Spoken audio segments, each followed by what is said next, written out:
ഗാസയിൽ ഇസ്രയേൽ നടത്തുന്ന വംശഹത്യയും അതിരൂക്ഷമായ മാനുഷിക പ്രതിസന്ധിയും തുടരുമ്പോൾ ആഗോളതലത്തിൽ ആ രാജ്യം സകല മേഖലകളിലും ഒറ്റപ്പെടുന്ന കാഴ്ചകളാണ് ഇപ്പോൾ ലോകം കണ്ടുകൊണ്ടിരിക്കുന്നത്.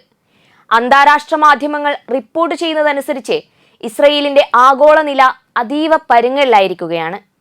നയതന്ത്രം, സാമ്പത്തികം, കല, കായികം തുടങ്ങി എല്ലാ മേഖലകളിലേക്കും ഈ തിരിച്ചടി വ്യാപിക്കുമ്പോൾ അന്താരാഷ്ട്ര സമൂഹം ഇസ്രയേലിനോടുള്ള സമീപനം അടിമുടി മാറ്റുന്നതിന്റെ സൂചനകളാണ് ഇപ്പോൾ പുറത്തുവരുന്നത്. ഐക്യരാഷ്ട്രസഭയുടെ പൊതുസഭയിൽ സംസാരിക്കാൻ എഴുന്നേറ്റ ഇസ്രയേൽ പ്രധാനമന്ത്രി ബെഞ്ചമിൻ നെതന്യാഹു നേരിട്ട അപമാനം അതിന്റെ തെളിവാണ്. ഇസ്രയേലിന്റെ പ്രവൃത്തികളോടുള്ള തങ്ങളുടെ പ്രതിഷേധം വാക്കൌട്ട് നടത്തി പ്രകടിപ്പിച്ച UN പൊതുസഭയിലെ അംഗങ്ങൾ പ്രതിഷേധിക്കാൻ ആഗ്രഹിക്കുന്ന ഓരോ മനുഷ്യരുടെയും സ്വരമായി മാറുന്ന കാഴ്ചകൾ ലോകം അത്യാഹ്ലാദത്തോടെയാണ് വീക്ഷിച്ചത്. മനസാക്ഷിക്ക് നിരക്കാത്ത ഇസ്രയേലിന്റെ ക്രൂരതകൾ ലോകത്തെ അത്ര കണ്ട് ദുഃഖത്തിലാഴ്ത്തിയിട്ടുണ്ട് എന്നതിന്റെ തെളിവാണത്. ആഗോളതലത്തിൽ ഇസ്രയേൽ നേരിടുന്ന തിരിച്ചടികളുടെ തീവ്രത എത്രത്തോളമാണ് എന്നറിയാൻ നമുക്ക് ഓരോ മേഖലകളും വേർതിരിച്ചെടുത്ത് തന്നെ പരിശോധിക്കാം. അതിൽ ആദ്യത്തേത് നയതന്ത്ര തലത്തിൽ ആ രാജ്യം നേരിടുന്ന പ്രതിസന്ധികളാണ്.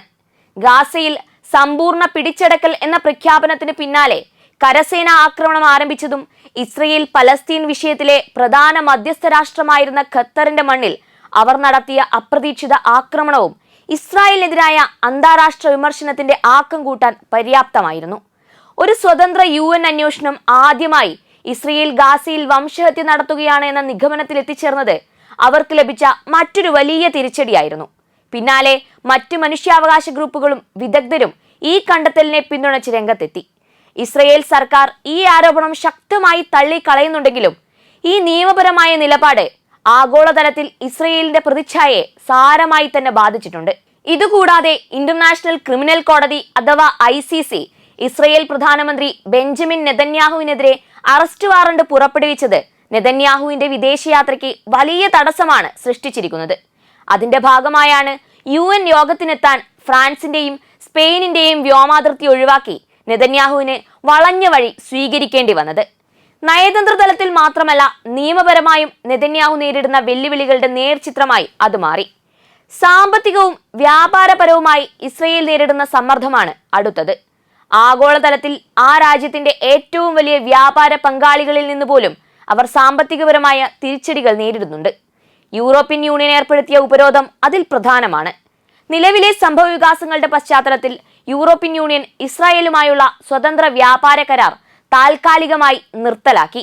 കൂടാതെ France, Britain, Italy, Spain, Netherlands തുടങ്ങിയ രാജ്യങ്ങൾ ഇസ്രയേലിന് ആയുധങ്ങൾ നൽകുന്നത് ഭാഗികമായോ പൂർണ്ണമായോ നിർത്തിവെച്ചു. എല്ലാത്തിനുമുപരിയായി ലോകത്തിലെ ഏറ്റവും വലിയ ഫണ്ടായ നോർവേയുടെ സോവറിൻ വെൽത്ത് ഫണ്ട് ഗാസയിലെ പ്രതിസന്ധി മോശമായതിനെ തുടർന്ന് ഇസ്രയേലിലെ ചില നിക്ഷേപങ്ങൾ വിറ്റൊഴിയുന്നതായി പ്രഖ്യാപിച്ചു. ഈ ഒരു സാഹചര്യത്തിലെ നെതന്യാഹുവിന്റെ പ്രതികരണവും വളരെ പ്രസക്തമാണ്. ഇസ്രയേൽ ഒരുതരം ഒറ്റപ്പെടൽ നേരിടുന്നു എന്ന് സമ്മതിച്ചുകൊണ്ടുള്ളതായിരുന്നു അത്. കൂട്ടത്തിൽ തങ്ങളുടെ ആയുധ വ്യവസായത്തെ കൂടുതൽ വികസിപ്പിക്കേണ്ടതിന്റെ ആവശ്യകതയെക്കുറിച്ചും നെതന്യാഹു സംസാരിച്ചു.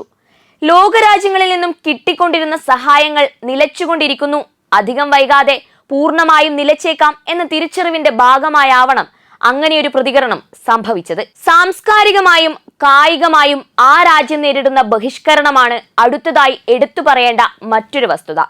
രാഷ്ട്രീയപരമായ നിലപാടുകൾ ഇത്തരം വേദികളിലേക്ക് കടന്നു വരുന്നത് ഇസ്രയേലിന് പുതിയ വെല്ലുവിളിയാണ്. യൂറോവിഷൻ വിവാദമാണ് അതിലേറ്റവും പ്രധാനപ്പെട്ടത്. പ്രശസ്തമായ യൂറോവിഷൻ ഗാനമത്സരത്തിൽ ഇസ്രയേലിനെ പങ്കെടുപ്പിക്കുകയാണെങ്കിൽ അയർലൻഡ്, നെതർലാൻഡ്സ്, സ്പെയിൻ തുടങ്ങിയ രാജ്യങ്ങളിലെ ബ്രോഡ്കാസ്റ്റർമാർ മത്സരം ബഹിഷ്കരിക്കുമെന്ന് നൽകിയ മുന്നറിയിപ്പ് സംഘാടകർക്ക് ഇസ്രയേലിന്റെ പങ്കാളിത്തം ചിന്തിച്ച് മാത്രം തീരുമാനമെടുക്കേണ്ട ഒന്നാണെന്ന് വ്യക്തമാക്കുന്നതായിരുന്നു. ഹോളിവുഡിൽ നിന്നുമുണ്ടായ ബഹിഷ്കരണവും എടുത്തു പറയേണ്ടതാണ്. പലസ്തീൻ ജനതയ്ക്കെതിരായ വംശഹത്യയിലും വർണ്ണവിവേചനത്തിലും പങ്കുള്ള ഇസ്രയേലി സിനിമാ സ്ഥാപനങ്ങളുമായി സഹകരിക്കില്ലെന്ന് ആയിരക്കണക്കിന് ചലച്ചിത്ര പ്രവർത്തകരും അഭിനേതാക്കളും ചലച്ചിത്ര വ്യവസായ തൊഴിലാളികളും പ്രതിജ്ഞയെടുത്തിട്ടുണ്ട്. ഈ പ്രതിജ്ഞയിൽ ഒപ്പിട്ടവരിൽ Olivia Colman, Emma Stone, Andrew Garfield തുടങ്ങിയ പ്രമുഖ താരങ്ങളുമുണ്ട്. അടുത്തിടെ നടന്ന എമ്മി അവാർഡ് ദാന ചടങ്ങിൽ തന്റെ പ്രസംഗം ഫ്രീ പലസ്തീൻ എന്ന വാക്കുകളോടെ അവസാനിപ്പിച്ച് വാർത്തകളിൽ ഇടം നേടിയ ഹന്ന എയിൻബൈൻഡറും ഒപ്പിട്ടവരിൽ ഉൾപ്പെടുന്നു.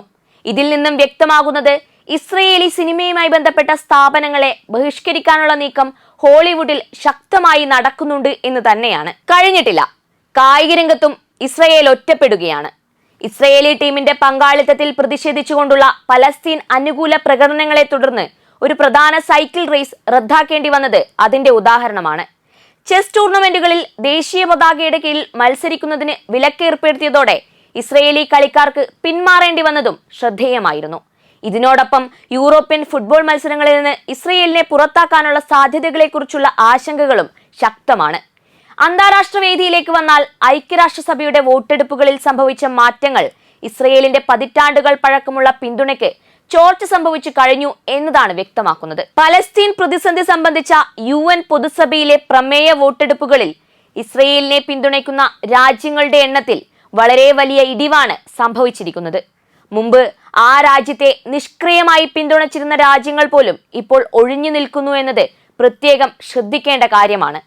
മാത്രമല്ല, UN പൊതുസഭയ്ക്ക് മുന്നോടിയായി കാനഡ, ഫ്രാൻസ്, ബ്രിട്ടൻ, ഓസ്ട്രേലിയ തുടങ്ങിയ പ്രമുഖ രാജ്യങ്ങൾ പലസ്തീൻ രാഷ്ട്രത്തെ ഔദ്യോഗികമായി അംഗീകരിച്ചതും ലോകം മാറുന്നു എന്നതിന്റെ വ്യക്തമായ സൂചന നൽകുന്ന ഒന്നായിരുന്നു.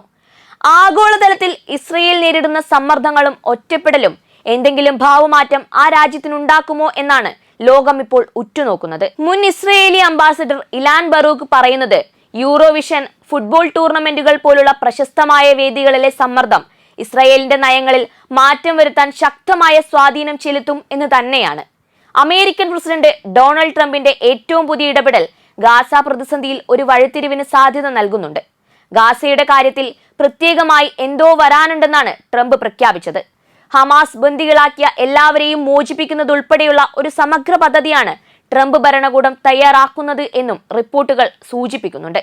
പക്ഷേ അമേരിക്കൻ നിലപാടുകളിൽ നെതന്യാഹുവിന് വിയോജിപ്പുണ്ട്. അത് ഇസ്രായേൽ ഉദ്യോഗസ്ഥർ തന്നെ സൂചിപ്പിച്ചിട്ടുമുണ്ട്. കൂടാതെ നെതന്യാഹു ട്രംപുമായി ചേർന്ന് പ്രവർത്തിക്കാൻ തയ്യാറാണെന്നും പക്ഷേ ഒന്നും അന്തിമമായിട്ടില്ല എന്നും പ്രതികരിച്ചത് അതിന്റെ ഉദാഹരണമാണ്. മിഡിൽ ഈസ്റ്റിൽ ഒരു മഹത്തായ നേട്ടത്തിന് അവസരമുണ്ട് എന്ന ആത്മവിശ്വാസമാണ് ട്രംപ് പ്രകടിപ്പിച്ചത്. അതേസമയം വെടിനിർത്തലിനായി പുതിയ നിർദ്ദേശങ്ങൾ ലഭിച്ചിട്ടില്ലെങ്കിലും മധ്യസ്ഥരിൽ നിന്ന് ലഭിക്കുന്ന ഏത് നിർദ്ദേശങ്ങളും ക്രിയാത്മകമായി പരിശോധിക്കാൻ തയ്യാറാണെന്ന് ഹമാസും പ്രതികരിച്ചു. UN ജനറൽ അസംബ്ലിക്കിടെ ട്രംപിന്റെ പ്രതിനിധികൾ അറബ് രാജ്യങ്ങൾക്ക് മുന്നിൽ വെടിനിർത്തലും യുദ്ധാനന്തര പദ്ധതിയും അവതരിപ്പിക്കുകയും നെതന്യാഹുവുമായി ചർച്ചകൾ നടത്തുകയും ചെയ്തിട്ടുണ്ട്. നെതന്യാഹുവുമായി ട്രംപിന്റെ നിർണായക കൂടിക്കാഴ്ച നടക്കാനിരിക്കുകയാണ്. വിഷയത്തിൽ എന്തു മാറ്റമാണ് ഈ ഒരു കൂടിക്കാഴ്ച കൊണ്ടുവരിക എന്നതും കാത്തിരുന്ന് കാണേണ്ടതാണ്. ഈ സാഹചര്യങ്ങളൊക്കെ വിലയിരുത്തിക്കൊണ്ട് ഇസ്രയേൽ ആഗോളതലത്തിൽ നേരിടുന്ന ഈ ബഹിഷ്കരണവും ഒറ്റപ്പെടലും ദീർഘകാലാടിസ്ഥാനത്തിൽ രാജ്യത്തിന്റെ നയങ്ങളെ പുനർനിർണയിക്കാൻ നിർബന്ധിച്ചേക്കാം എന്ന് തന്നെ അനുമാനിക്കാം. എങ്കിലും ഇസ്രയേലിന് ഇപ്പോഴും അമേരിക്കയുടെ ഉറച്ച പിന്തുണയുണ്ട്. ഈ പിന്തുണ നിലനിൽക്കുന്നിടത്തോളം കാലം ഒറ്റപ്പെടൽ പൂർണ്ണമാകാനുള്ള സാധ്യത തീർത്തും കുറവാണ്. മാത്രമല്ല, കടുത്ത നയങ്ങൾ പിന്തുടരുന്ന ഒരു തീവ്ര വലതുപക്ഷമാണ് ഇസ്രയേലിന്റെ നേതൃസ്ഥാനത്തുള്ളത് എന്നതും നയങ്ങളിൽ കാര്യമായ മാറ്റം സംഭവിക്കാൻ ഇടയില്ല എന്ന തോന്നലാണ് ശക്തമാക്കുന്നത്. എന്നാൽ ആഗോളതലത്തിൽ വർദ്ധിച്ചു വരുന്ന ഈ സമ്മർദ്ദം ഇസ്രയേൽ തങ്ങളുടെ പ്രതിരോധ വ്യവസായത്തെ ശക്തിപ്പെടുത്താനും ബാഹ്യ വ്യാപാരത്തെ ആശ്രയിക്കുന്നത് കുറയ്ക്കാനും പ്രേരിപ്പിക്കുമെന്ന് വ്യക്തമാണ്.